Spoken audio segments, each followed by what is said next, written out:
নমস্কাৰ সংবাদ শীৰ্ষৰ দৰ্শকক এই মুহূৰ্তত দিব বিচাৰিছোঁ এটা গুৰুত্বপূৰ্ণ খবৰ। দুলীয়াজান খুকুটা চাৰিআলিত আমাৰ আসল নামৰ সৰু খাদ্য বিপণনৰ সন্মুখত এগৰাকী অভিজাত পৰিয়ালৰ যুৱতীৰ অসভ্যালী। গাড়ীৰ ভিতৰৰ পৰা নানা অসভ্যালী কৰিছে যুৱতীগৰাকীয়ে। এগৰাকী বিপণনৰ মহিলাক কিদৰে অসভ্যালী কৰিছে সেই ভিডিঅ' আমাৰ হাতত আহি পৰিছে আৰু সেই ভিডিঅ' আপোনালোকক এই মুহূৰ্তত দেখুৱাব বিচাৰিছোঁ কিদৰে মহিলাগৰাকীক নানা তুচ্ছ তাচ্ছিল্য কৰিছে অভিজাত পৰিয়ালৰ সেই যুৱতীগৰাকী।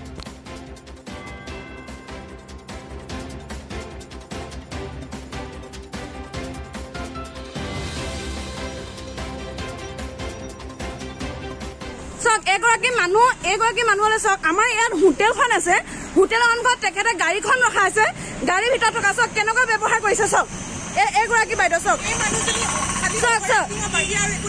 চাওক তেখেতে চাওক ইয়ালৈ আহি পেলাই গাড়ীখন ইয়ালৈ ক'ৰবালৈ চিলাবলৈ বস্তু আহিছে আৰু তেখেতে ইয়াত চাওক আহি পেলাই গাড়ীখন ৰখাই এনেকুৱা ফটো আমি কথা কৈছে চাওক চাওক চাওক অঁ থওক। তাৰপিছত কওকচোন আমি কৰ্ম কৰি খাইছো, আপুনি গাড়ীৰ ভিতৰত ওপৰত উঠি এনেকে ইয়াত কি কৰি খাইছো? ফ্ৰীতে খাই আছো। নাই খোৱা, আপোনাক কৈছিলো যে গাড়ীখন বাইদেউ তাত ৰখক, আপুনি কিয় এনেকে ইমান মিছবিহেভ কৰিছে? আপোনাক ইমান ভালকে ক'লো যে গাড়ীখন আগত ৰখক, আপুনি মোক ক'লে, আপুনি মোক কি ক'লে হয় নেকি?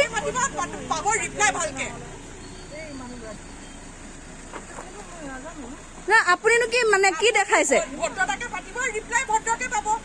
আপোনাক ক'লো যে মই গাড়ীখন বাইদেউ গাড়ীখন ইফালে ৰখক বুলি ক'লো, আপুনি ইমান মিছবিহেভ কিয় কৰিছে? ইয়াত কাষ্টমাৰ এজন বহি আছে, আপুনি ক'লে আপোনাৰ কি প্ৰব্লেম হৈছে বুলি ক'লে মোক।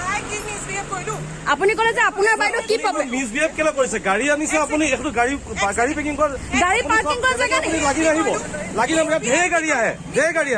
মিছবিহেভ আমি নাই কৰা, মিছবিহেভ আমি নাই কৰা, মিছবিহেভ নাই কৰা। আপোনাৰ ডাঙৰ গাড়ী আছে, আপোনাৰ কোৱা আছে আগত ৰাখক। মিছবিহেভ নহয়, আপোনাৰ কোনো মিছবিহেভ কৰা নাই। ভদ্ৰতাই কথা পাতি আছো, ডাঙৰ গাড়ী দেখাই পেলাই ইয়াত তেনেকুৱা ধৰণে খাব।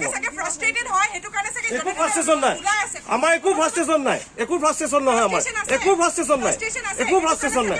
আপুনি ভাবিব পাৰে ফ্ৰাষ্ট্ৰেশ্যন আছে বুলি, আপুনি ভাবিব পাৰে, আমাৰ ফ্ৰাষ্ট্ৰেশ্যন নাই। এইটো সময়ত যাওক, এনে হুলস্থুল কৰি নাথাকিব।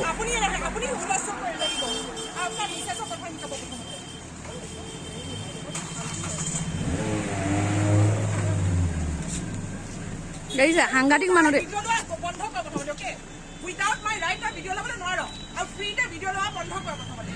হ'ব ভাল হৈছে, আপোনাৰ কথাকেইটা ভাল লাগিছে, আপোনাৰ কথাকেইটা ভাল লাগিলে, ভদ্ৰতা ভাল লাগিলে, ডাঙৰ ডাঙৰ কথা ভাল লাগিলে।